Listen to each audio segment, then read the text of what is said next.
frame prints, right? They will always be here.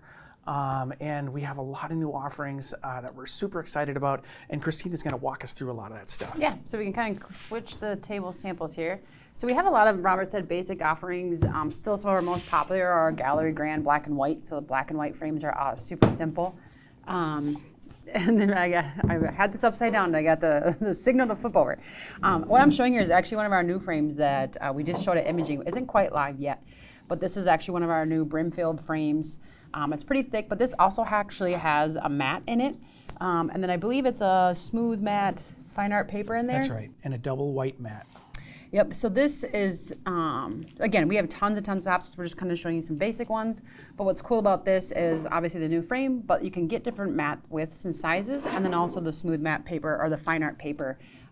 We have a couple different options for fine art papers, and I just think they look really great in the frame. They just look really high-end. You know, I know Sarah was talking about sometimes people print at Pro Labs and sometimes you print at different areas, you know, like they mentioned Walgreens and Walmart, but like fine art, archival printing, you're not going to really get anywhere else. So I think it's pretty cool, and you can do that in any of our frames. So we're just kind of showing you a couple other ones. This is another new sneak peek of a new one that Robert has.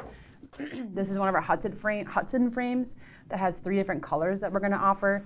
And again, it's just kind of fun. And this one actually is... This has the Photorig Baryta fine art print.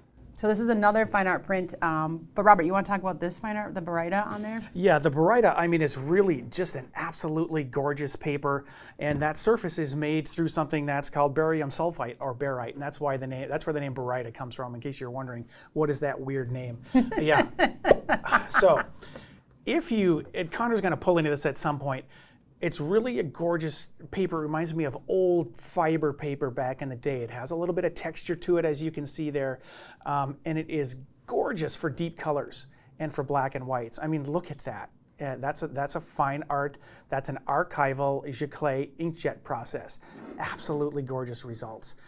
So yeah, I'm in love with this paper too. Pretty new offering. Consider that. Yep. So obviously, again, you can get frames big or small. Robert has one here that actually has an easel back. This is one of our new modern metal frames with the gold on there. And again, it kind of has the easel back, so tabletop display. This one, again, Robert, as he mentioned, you can frame pretty much anything. It's got a metal print in there, but this also has a black matte. This is one of our nice woodland, is it the light wood? No, woodland natural. Natural frames. And then what Robert's showing you here too, we do have regular acrylic, and then this is like the glare resistant acrylic. So you can kind of see the difference in that. But again, we have tons of options, and you know, kind of Sarah said it too in the beginning, like you shouldn't offer everything. You should just pick what you like. Usually you sell what you like. Thank you for joining White House Custom Color on YouTube. Make sure and check out the information below and click here to subscribe.